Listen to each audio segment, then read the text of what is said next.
اوف بن حارث، ان کا نام مشہور ہے ابن افرا،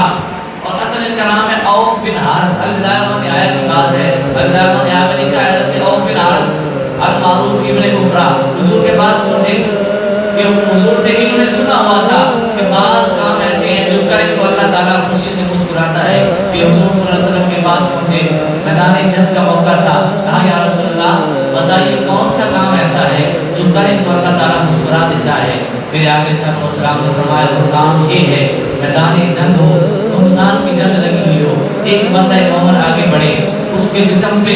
ذرہ نہ ہو، اس کا جسم ننگا ہو، ننگے سے مراد یہ کہ اس کے جسم پہ کوئی تلوار والا لباس نہ ہو، صرف کپڑے ہو۔ فرمایا جو بندہ ننگے جسم تلوار لے کے کفار کے لشکر میں گھس جائے، انہیں قتل کرتا کرتا شہید ہو جائے، اللہ تعالیٰ اس بندے کو دیکھ کے مسکرانا شروع کر دیتا ہے۔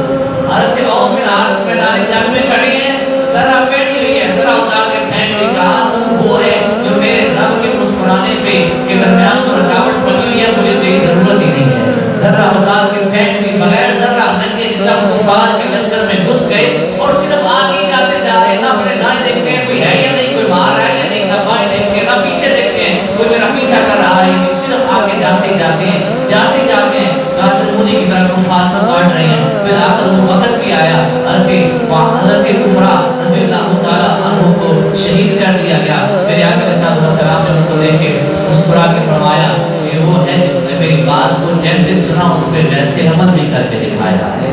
جو میں نے کہا اس نے اس کو سن کے چھوڑ نہیں دیا، بلکہ جیسے سنا ویسے اس پہ عمل کر کے دکھایا۔